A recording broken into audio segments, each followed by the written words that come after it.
Good morning everyone. हम लोग आज चौथी क्लास में है, chapter 3 change in profit sharing ratio की। लास्ट क्लास में मैंने टीएस ग्रेवाल के कुछ क्वेश्चंस करने को बोले थे। प्लीज़ आप उन क्वेश्चंस को कर सकते हैं। Illustration 9, 16, 19, 20, practical question 2, 9, 19, 20। 3 क्लासेस में इतना ही पढ़ाया गया कि अगर आप ये वाले क्वेश्चंस कर लेते हैं तो आपको कोई दिक्कत नहीं आएगी, आपको कोई दिक्कत नहीं आएगी। आज क्लास 4th है चैप्टर 3 की। आज हम इसको करते हैं।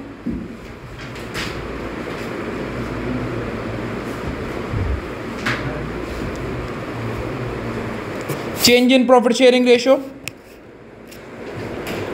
Change in profit sharing ratio.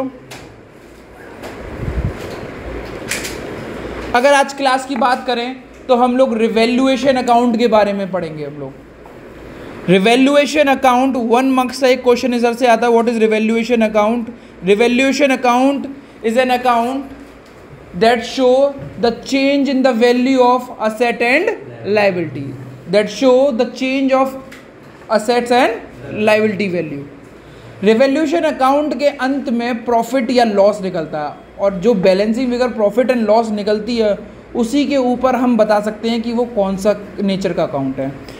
ये पिछले कुछ सालों से बार बार क्वेश्चन पूछा जा रहा है कि revaluation account is a which type of account. बच्चे भूल जाते हैं which type of account because वो क्लास 11 में पढ़ा हुआ था।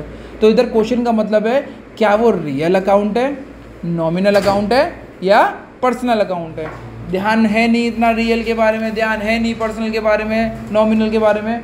तो ध्यान रखिएगा जितने भी प्रॉफिट और जितने भी लॉस, जितनी भी एक्सपेंस, जितनी भी इनकम होती हैं वो नॉमिनल अकाउंट्स होती हैं। रिवैल्यूएशन अकाउंट से मुझे प्रॉफिट एंड लॉस निकल के आता है एंड में, तो वही उसका नेचर बताएगा। तो उसका नेचर होगा nominal account, nominal account. Now अगर हम रिवैल्यूएशन अकाउंट को पढ़ें तो ये बताता है कि असेट कितने से बढ़े, असेट कितने से कम हुए, लायबिलिटी कितने से बढ़ी, लायबिलिटी कितने से कम हुई। ठीक है ना। अगर क्वेश्चन में अगर देखा जाए तो रिवैल्यूएशन अकाउंट को 2 तरीके से हम सॉल्व करते हैं। पहला, when the new value of assets and liabilities are to be shown in the new balance sheet। आप चाहते हैं कि नई बैलेंस शीट में नई वैल्यू जाए असेट और लायबिलिटी की, तब रिवैल्यूएशन अकाउंट का तरीका क्या होगा, और आप चाहते हैं कि नहीं जाए तब उसका क्या होगा वो भी बता देते हैं हम। रिवैल्यूएशन अकाउंट में 2 वर्ड्स का बहुत इंपॉर्टेंट यूज होता है, बाय टू। बाय का और टू का मतलब बहुत इंपॉर्टेंट होता है। क्या होता है स्क्रीन पे देखते हैं प्लीज़। सबसे पहले रिवैल्यूएशन अकाउंट जब ये पूछ रहा है केस 1, मतलब ये वाला कंडीशन है कि नई वैल्यूज़ को नई बैलेंस शीट में दिखाना है, तो हमें रिवैल्यूएशन अकाउंट में क्या करना चाहिए स्क्रीन पे देखते हैं। जब भी ऐसा क्वेश्चन आता है तो आप रिवैल्यूएशन अकाउंट बनाएंगे। रिवैल्यूएशन अकाउंट आपकी असेट और लायबिलिटी चेंजेस को बताता है। पर्टिकुलर अमाउंट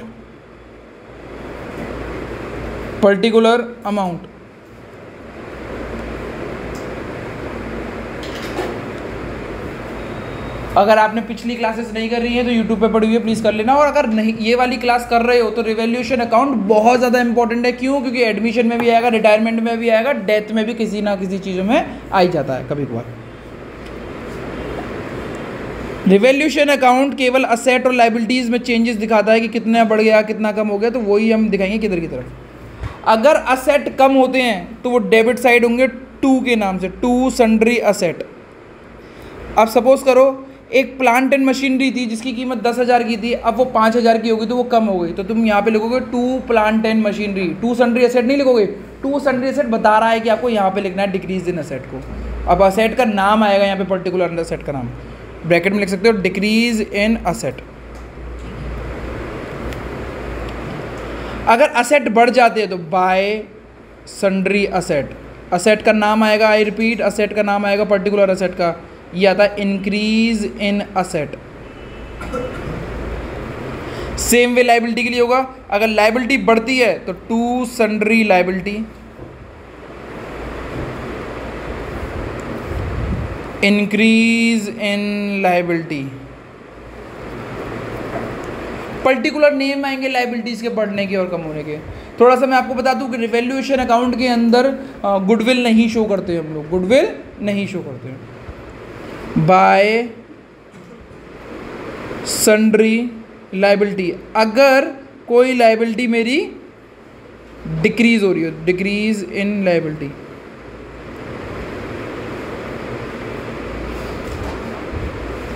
इसके बाद अगर प्रॉफिट होता है, यानी क्रेडिट साइड बड़ी आई है तो प्रॉफिट होता है, डेबिट साइड बड़ी आई है तो लॉस होता है। अगर क्रेडिट साइड बड़ी आई है तो दोनों वैल्यू क्रेडिट साइड की दोनों जगह लिख देंगे, डेबिट और क्रेडिट में, और डेबिट साइड के टोटल को क्रेडिट साइड के टोटल से माइनस कर देंगे, जो वैल्यू बचेगी उसको टू प्रॉफिट बोलेंगे। To profit, to partners capital account, या फिर स्लैश करंट अकाउंट अगर फिक्स्ड कैपिटल है तो। ए बी दो ही पार्टनर मान के चल रहा हूँ, इनको ओल्ड रेशियो में बांट देते हैं हम लोग। कौन सी रेशियो में? ओल्ड रेशियो में। कौन सी रेशियो में? ओल्ड रेशियो में। ये प्रॉफिट है हमारा यहाँ पे, बैलेंसिंग फिगर से आएगा ये। और ये कब आएगा? जब क्रेडिट साइड बड़ी होगी, जब क्रेडिट साइड बड़ी होगी। अगर डेबिट साइड बड़ी होती है तो एक लॉस होता है, तो लॉस को हम by loss transfer to partners capital account या फिर करंट अकाउंट, दोनों में से कोई भी वर्ड यूज़ कर सकते हैं। अगर फिक्स्ड है तो फिर करंट ही होगा। ए और बी दोनों को कौन सी रेशियो में बांट दोगे आप? Old ratio. केवल ए और बी नहीं होंगे, जितने भी पार्टनर्स होंगे उतने पार्टनर्स के नाम आएंगे यहाँ पर। प्लीज़ आप इसको बना लें एक बार, रिवैल्यूएशन अकाउंट को। अब क्वेश्चंस करते देखते हैं इसके, इसी टॉपिक से रिलेटेड। कुछ मैंने लाइबिलिटीज़ बनाई हुई हैं यहाँ पे, क्वेश्चन बना रहा हूँ मैं। एक लाइबिलिटी है यहाँ पे और कुछ असेट्स हैं। लाइबिलिटी और असेट्स का टोटलिंग मैं नहीं करूँगा, मैंने एक क्या कहते हैं एक्सट्रैक्ट ले रहा हूँ लाइबिलिटी का, कि यहाँ पे क्रेडिटर थे जिनकी कीमत 10,000 थी, बिल्स पेबल थे जिसकी कीमत 7,000 थी, आउटस्टैंडिंग सैलरी थी जिसकी कीमत 3,000 थी, यहाँ पे इन्वेस्टमेंट थे 5,000 रुपये के, स्टॉक था 10,000 रुपये का, मशीन है 7,000 रुपये की। एक क्वेश्चन का एक्स्ट्रैक्ट लिया हुआ, पूरा क्वेश्चन नहीं है तो बैलेंस शीट मैच नहीं करेगी यहाँ पे, बस एक ऐसे ही क्वेश्चन था। हमने बस पूछा गया कि भाई एडिशनल इंफॉर्मेशंस में यानी एडजस्टमेंट में इंफॉर्मेशन दे रखी थी, creditors was not to be paid, bills payable increased by 3,000, outstanding salary increased to 5,000, investment depreciate by 10%, stock overvalued by 2,000 rupees.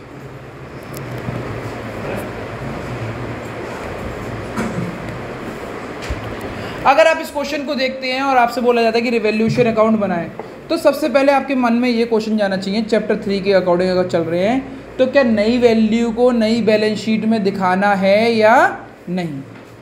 जब क्वेश्चन में कुछ नहीं बोला जाएगा तो नई वैल्यू को नई बैलेंस शीट में दिखाया जाएगा, नई वैल्यू को नई बैलेंस शीट में दिखाया जाएगा, तो हमें रिवैल्यूएशन अकाउंट बनाना पड़ेगा। अब रिवैल्यूएशन अकाउंट बनाते हैं। हमने लिखा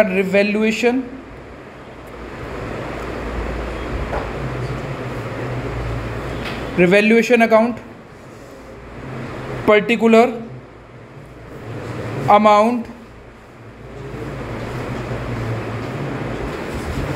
पर्टिकुलर अमाउंट पर्टिकुलर अमाउंट, ये वाले क्वेश्चन हैं। अब क्वेश्चंस को, स्टेटमेंट्स को पढ़ते हैं पहले।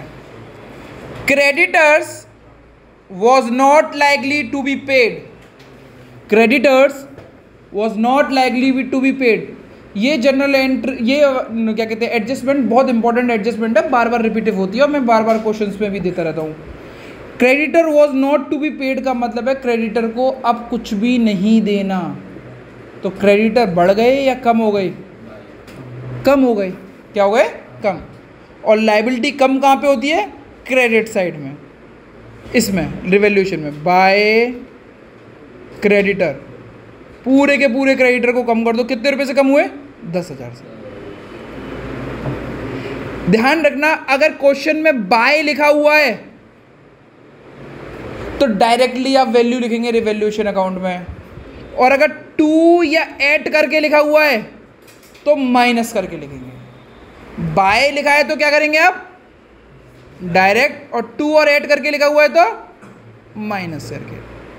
ठीक है, अब वो किस साइड आएगी वो हमें चेक करना पड़ेगा। बाय लिखा है तो डायरेक्ट, और टू और ऐड लिखा है तो माइनस करके। Bills payable increased by, by है तो डायरेक्ट लिख दो। क्या लिख दो? Direct. Bills payable increased by, bills payable एक लायबिलिटी है, लायबिलिटी इंक्रीज कहाँ पे होती है? टू साइड में। टू बिल्स पेबल कितने रुपए? 3,000। कितने रुपए? 3,000। Outstanding salary increase to ₹5,000। यहां पे मैंने बोला 2 आ गया तो आपको माइनस करना पड़ेगा, बाद में देखेंगे इंक्रीज हुआ या डिक्रीज हुआ। बैलेंस शीट में सैलरी 3,000 की थी, आउटस्टैंडिंग सैलरी अब 5,000 की हो गई। कितने से बढ़ गई?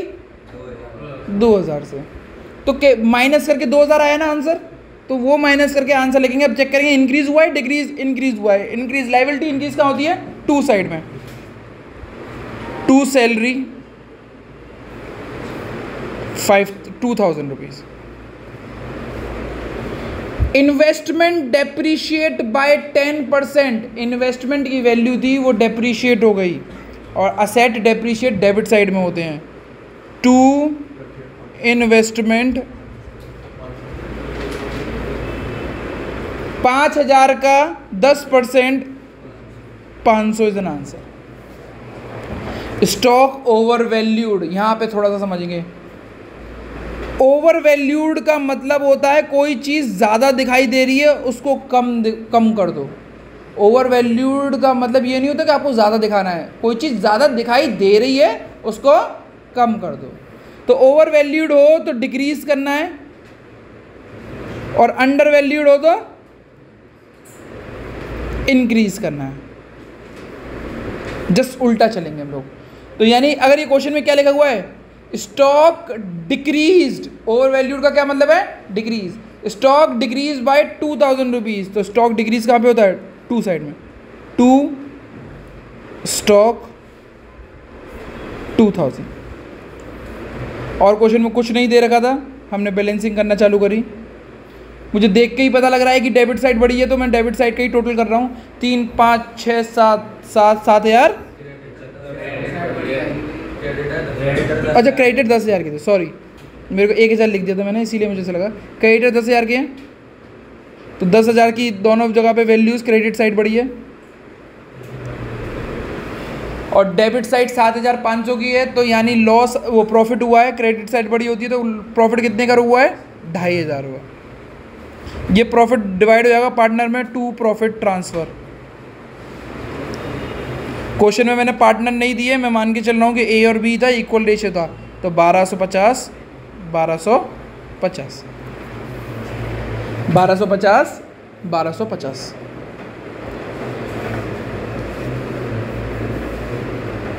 स्क्रीन को स्टॉप करके आप क्या कहते हैं क्वेश्चन कर सकते हो। इसके बाद हम लोग बैलेंस शीट बनाएंगे, न्यू बैलेंस शीट बनाएंगे। जब न्यू बैलेंस शीट बनाएंगे तो सारी की सारी न्यू वैल्यूज डालेंगे एसेट की, लाइबिलिटीज़ की, बिकॉज हमने रिवैल्यूएशन अकाउंट बनाया। जब सारी की सारी वैल्यू, नई वैल्यू दिखानी होती है बैलेंस शीट में, तो रिवैल्यूएशन अकाउंट बनाना पड़ता है।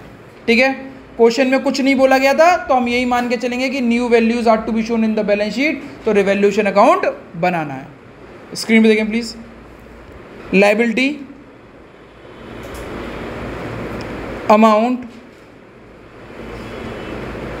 Asset amount. आप न्यू बैलेंस शीट्स कैसे बना सकते हो? सबसे इजी तरीका है, पुरानी बैलेंस शीट की जो जो चीज़ें दे रखी हैं उनको देखते जाओ। जैसे सबसे पहले आपको पुरानी बैलेंस शीट में क्रेडिटर दे रखा था, क्रेडिटर लिख दो। क्रेडिटर कितने का था?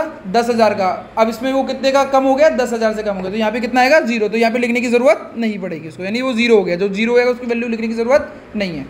दूसरा क्या था? Bills payable. बिल्स पेबल कितने रुपए के हो गए? पहले कितने के थे? बिल्स पेबल पहले कितने के थे? 7,000 के, और 3,000 से वो बढ़ गए, तो कितने हो गए? 10,000। 7,000 पुराने वाले और 3,000 रुपये रिवैल्यूएशन से बढ़ाए 10,000। फिर आता है आउटस्टैंडिंग सैलरी। आउटस्टैंडिंग सैलरी को आप पहले कितने की थी? 3,000 की। रिवैल्यूएशन अकाउंट में बढ़ी है या कम हुई है? रिवैल्यूएशन अकाउंट में इसको बढ़ाई गई है कितने रुपए से? 2,000 रुपये से। तो ये कितनी होगी? 3,000 और 2,000 5,000। नई वैल्यूज़ दिखानी है। और कुछ है नहीं इस साइड में? नहीं। इन्वेस्टमेंट कितने के थे पहले? 5,000 के। रिवैल्यूएशन अकाउंट में देखेंगे तो इन्वेस्टमेंट कम हुए हैं 500 रुपये से, डेप्रिशिएट करें तो 500, 4,500। मशीन, पुरानी मशीन मतलब बैलेंस शीट में मशीन कितने की थी? 7,000 की, और अब मशीन कितने की है? कम हुई है या बढ़ी है? मशीन के बारे में कुछ नहीं बोला गया, तो machine directly as it is लिखी जाएगी। स्टॉक ओवर वैल्यूड था, यानी इसको कम करना होगा। पहले कितने का था स्टॉक? 10 का, और अब कितने रुपए से कम हो गया वो? 2,000 से 8,000 इज एन आंसर। ये तब करना है जब न्यू वैल्यू बैलेंस शीट में शो करनी है। पर अगर क्वेश्चन में लिखा आ जाए new value not to be shown in the balance sheet, उसका अलग ट्रीटमेंट है, उसका अलग ट्रीटमेंट है। When new values are not to be shown in the balance sheet, when new values of assets and liabilities are not to be shown in the balance sheet, तब क्या करेंगे हम लोग? इस केस में रिवैल्यूएशन अकाउंट ना बना के नेट इफेक्ट बनाते हैं। नेट इफेक्ट,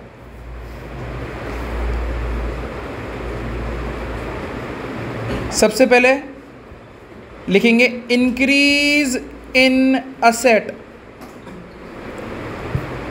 कोई भी असेट अगर बढ़ रहा है उसको कितने से बढ़ रहा है वो लिखोगे आप यहाँ पे, प्लस करोगे यहाँ पे डिक्रीज इन लायबिलिटी।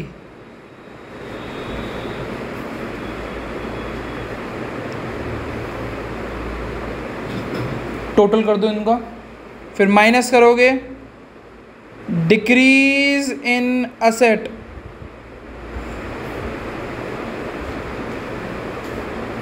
माइनस करोगे इंक्रीज इन लायबिलिटी।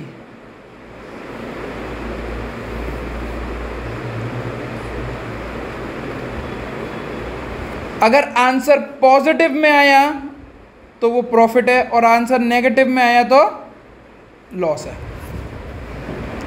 प्रॉफिट आया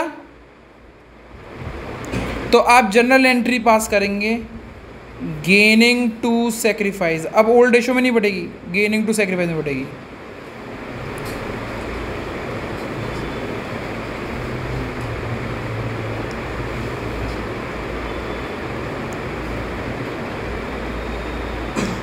सैक्रिफाइसिंग पार्टनर कैपिटल अकाउंट।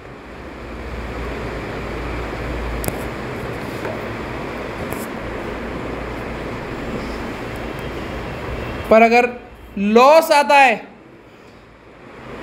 तो इस लॉस को बांटेंगे आप, sacrifice partner capital debit to gaining partner capital, just इसका उल्टा। अब न्यू वैल्यू बैलेंस शीट में शो नहीं होगी। कुछ नहीं करेंगे, जो पीछे वाला क्वेश्चन किया था हमने, पीछे वाला क्वेश्चन किया था उसको नेट इफेक्ट से निकालने की कोशिश करेंगे, बट उस क्वेश्चन में थोड़े से मॉडिफिकेशन कर दे रहा हूँ मैं, प्लीज़ देखिएगा। आप लोगों ने ये लिख लिया है तो हम आगे बढ़ सकते हैं। ये लास्ट क्वेश्चन था पीछे वाला। इस क्वेश्चन में 2-3 मॉडिफिकेशन कर रहा हूँ। सबसे पहले इसमें दोनों पार्टनर्स के नाम लिख रहा हूँ, ए और बी, जिनको 1:1 में बांटा, और इनका न्यू रेशो दिया 3:2, और एक स्टेटमेंट मैंने यहाँ पे लिख दिया, new value are not to be recorded. इसका मतलब new values are not to be shown in the balance sheet. कुछ समय दे रहा हूँ, प्लीज़ इसको नेट इफेक्ट से आंसर निकालें। ओके, अब हम नेट इफेक्ट निकाल के देखते हैं। Creditor was not to be paid, यानी ये हो गई डिक्रीज इन लाइबिलिटी, ये माइनस होगा। Bills payable increased by 3000, sorry decrease in liability plus होता है, इंक्रीज इन लाइबिलिटी माइनस होगा, इंक्रीज इन लाइबिलिटी माइनस होगा, डिक्रीज इन असेट माइनस होगा। स्टॉक को हमें क्या कहते हैं करना है, इसको भी हम माइनस करेंगे। तो एक बार देखते हैं हम क्वेश्चन के अकॉर्डिंग। कोई भी असेट तो बढ़ नहीं रहा है हमारा, तो ये वाली वैल्यू तो कुछ आएगी नहीं। दूसरी बची decrease in liability. Decrease in liability को क्या कहते हैं हम लोग, प्लस करेंगे। डिक्रीज इन लाइबिलिटी में क्रेडिटर था, क्रेडिटर डिक्रीज कितने रुपए से, 10,000 से, प्लस में आएगा। बाकी सारी वैल्यू माइनस की थी, जैसे कि बिल्स पेबल इंक्रीज कितने से इंक्रीज हुआ, वही आएगा यहाँ पे। बिल्स पेबल इंक्रीज कितने से हुए, 3000 से।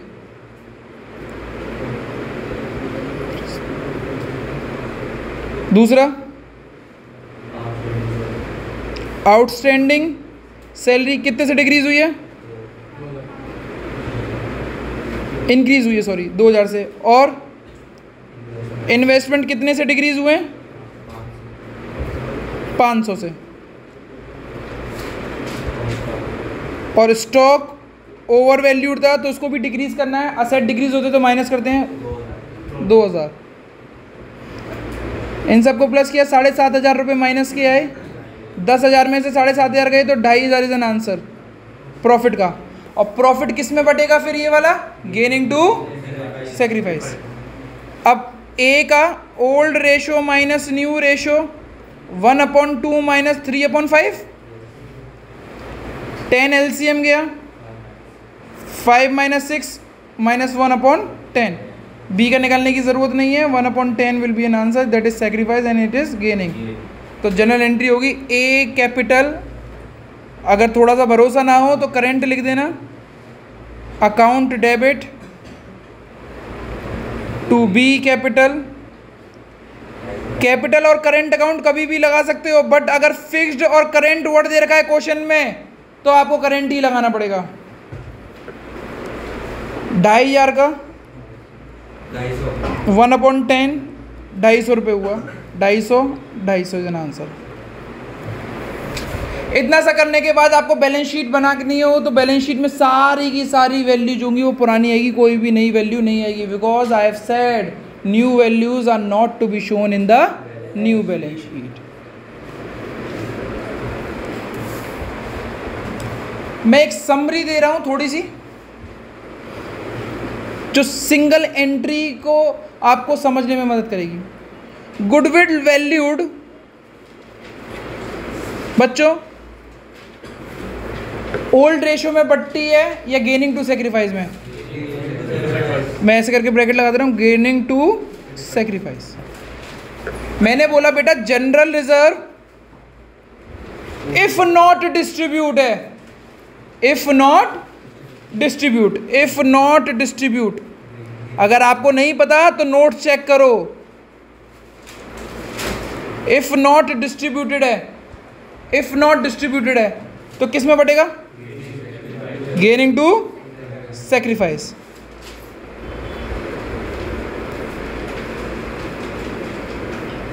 Gaining to sacrifice. Profit and loss, जब प्रॉफिट एंड लॉस दिया जाता है तो ये प्रॉफिट होता है या लॉस होता है? प्रॉफिट होता है, पीछे लिखवाया भी है। ये भी इफ नॉट डिस्ट्रीब्यूट है तो किस में बटेगा ये? Gaining to sacrifice. मैंने बोला एडवर्टाइजमेंट सस्पेंस, ये कहाँ पे शो होता है? असेट में, लायबिलिटी में? इफ नॉट डिस्ट्रीब्यूट है तो ये किस में बटता है? Sacrifice to gaining. Profit and loss debit लिखा हुआ है तो इसका क्या मतलब है? लॉस वाला। और लॉस वाला कहाँ पे शो होता है? Asset side. तो ये क्या लिखा जाएगा? ये भी बोल रहा हूं इफ नॉट डिस्ट्रीब्यूट है, सेक्रीफाइस टू गेनिंग। मैंने बोला रिवैल्यूएशन का प्रॉफिट है, न्यू वैल्यू नॉट शोन। नई वैल्यू को दिखाना नहीं है तो प्रॉफिट किस में बटेगा? ओल्ड में या गेनिंग टू सेक्रीफाइस में? अभी पढ़ाया मैंने बिल्कुल, gaining to sacrifice. Net effect बनाएंगे इसका। और अगर न्यू वैल्यू शो नहीं करनी और रिवैल्यूएशन में लॉस है तो क्या करेंगे? Sacrifice to gaining. तो यानी अगर एक क्वेश्चन में दो से ज्यादा गेनिंग टू सेक्रीफाइस आ जाए, या दो से ज्यादा सेक्रीफाइस टू गेनिंग आ जाए, या दोनों ही आ जाए, तब आपको नेट इफेक्ट निकालना पड़ेगा। भैया नेट इफेक्ट क्या होता है? एक जैसी एंट्री को प्लस करके जो उसके अपोजिट वाली एंट्री को माइनस करके जो आंसर निकलेगा वो करेंगे। भैया नहीं समझ में आया, मैंने कहा कोई बात नहीं, इधर देखो समझते हैं। ये चीज़ लिख लिया आप लोगों ने? अब देखो क्वेश्चन था गुडविल वैल्यूड 30,000 रुपये।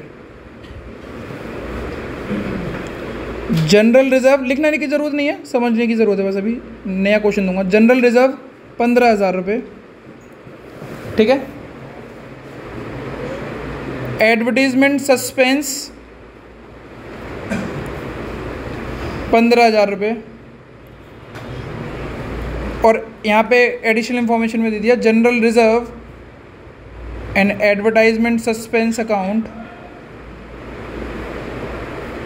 Are not to B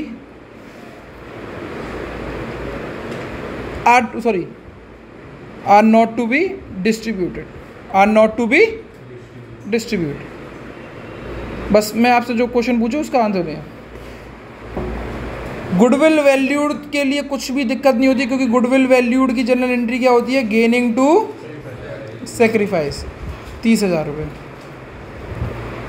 general reserve if not क्या कहते हैं, सॉरी, इफ नॉट डिस्ट्रीब्यूट है तो इसकी भी एंट्री क्या होती है? Gaining to sacrifice. एक क्वेश्चन में दो से ज्यादा गेनिंग टू सेक्रीफाइस आ गए। मैंने बोला एडवर्टीजमेंट सस्पेंस का क्या होता है? अगर वो डिस्ट्रीब्यूट ना हो तो सेक्रीफाइस टू। अगर ये चीज चेक करो, ये दोनों एंट्री एक जैसी नहीं है, गेनिंग टू सेक्रीफाइस, तो इन दोनों को प्लस कर दो। कितना आ गया? और ये एंट्री अलग है, बिल्कुल अलग है, ये बस अपोजिट है, तो इसको क्या कर दो आप? माइनस। कितने रुपए से? अब जो इफेक्ट निकल के आएगा उसको चेक करना है। ये कितना है? 30। अगर पॉजिटिव में निकल के आता है तो गेनिंग टू सेक्रीफाइस, नेगेटिव में निकल के आता है तो सेक्रीफाइस टू गेनिंग। अभी किस में निकल गया है? पॉजिटिव में, पॉजिटिव में। इसको हम सिंगल एंट्री बोलते हैं, इसीलिए हमने सारी चीज़ों को एक ही जगह पे प्लस माइनस कर दिया। आपको एक जैसी एंट्री को प्लस करनी है और जो उसकी उल्टी एंट्री है उसको माइनस करनी है, ठीक है ना। अब यहाँ पे 30,000 आंसर आया, इसको कौन सी रेशियो में बांट देना है आपको? Gaining to sacrifice. What if अगर ये आंसर नेगेटिव में आ जाता तो? Sacrifice to gaining. बस इतना करना होता है, ध्यान रखिएगा। क्वेश्चन में ये 3 मार्क्स से क्वेश्चन में, 2 मार्क्स से क्वेश्चन में ये आ जाता है, ठीक है। प्लीज इसको क्वेश्चन को अटेम्प्ट करो। ABC 5:3:2, 2:1:2, ये ओल्ड रेशो है, ये न्यू रेशो है। प्रॉफिट एंड लॉस 50,000 का दे रखा है। एडवर्टीजमेंट सस्पेंस 30,000 का दे रखा है। रिवैल्यूएशन लॉस 1,00,000 का दे रखा है। गुडविल वैल्यूड 10,000 की दे रखी है। पास सिंगल एंट्री, कुछ नहीं बोल रहा डिस्ट्रीब्यूट करना है नहीं करना, बस सिंगल एंट्री बोल दिया। सिंगल एंट्री बोल दिया तो आपको ये देखना है या तो गेनिंग टू सेक्रीफाइस एंट्री करनी है, सेक्रीफाइस टू गेनिंग, बस इतना करना है। उसके लिए अब आपको चेक करना होगा कौन सी चीज़ किस में जाती है। समय दे रहा हूँ, प्लीज़ करें, ठीक है। इस क्वेश्चन को हम कराते हैं। प्रॉफिट एंड लॉस, ये प्रॉफिट वाला है तो ये गेनिंग टू सेक्रीफाइस में जाएगा। डिस्ट्रीब्यूट के बारे में कुछ नहीं बच्चों, पास सिंगल एंट्री करनी है, यानी केवल एक ही एंट्री करनी है, तो गेनिंग टू सेक्रीफाइस या सेक्रीफाइस टू गेनिंग की। मैं खुद ही बोल रहा हूँ, डिस्ट्रीब्यूट नॉट डिस्ट्रीब्यूट ऐसा मैंने खुद नहीं बोला हुआ है, बस मैं बोला हूँ कि सिंगल एंट्री करो। सिंगल एंट्री का क्या मतलब है कि गेनिंग टू सेक्रीफाइस या सेक्रीफाइस टू गेनिंग, एक ही एंट्री करनी है। प्रॉफिट एंड लॉस आपको पता है गेनिंग टू सेक्रीफाइस होती है इसकी सिंगल एंट्री। गुडविल वैल्यूड ये भी गेनिंग टू सेक्रीफाइस होती है। Advertisement suspense sacrifice to gaining होती है। और रिवैल्यूएशन लॉस है, ये भी सेक्रीफाइस टू गेनिंग होती है। वैल्यूज को चेक करें तो ये 50,000, ये 10,000, 60,000 ही आ चुका है।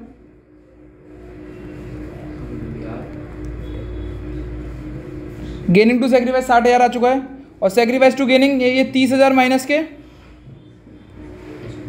और 1,00,000 माइनस के। 1,30,000 में से 60,000 घटाओ तो कितने बचते हैं? 70,000 माइनस के। ये लॉस है और लॉस किस में बढ़ता है हमारा? Sacrifice to gaining. Please A B C का आप लोगों ने अगर गेनिंग और सेक्रीफाइस निकाला हो तो प्लीज़ चेक करें। Old ratio minus old ratio कितना था? 5/10 माइनस 2/, आंसर कितना है इसका? 1/10, दैट इज सेक्रीफाइस। बी का 3/10 माइनस 1/5, कितना आंसर है?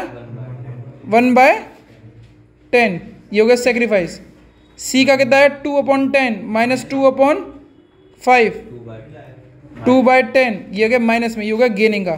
तो जनरल एंट्री होगी लॉस की सेक्रीफाइस टू गेनिंग, तो सेक्रीफाइस कौन कर रहा है? A B to C. A capital account debit, B capital account debit to C capital account. C सबसे एंड में खड़ा हुआ है तो 70,000 का 2/10 निकालेंगे तो कितना आया? 14,000, जो कि ए और बी में बढ़ जाएगा इक्वल रेशियो में 7,000। That's it from my side, इतना ही थी। एक मिनट, एक सेकंड। आज की क्लास के अकॉर्डिंग केवल आप 2 क्वेश्चन करेंगे और आपका पूरा का पूरा हो जाएगा। न्यू बुक के हिसाब से मैं बता रहा हूँ, क्वेश्चन नंबर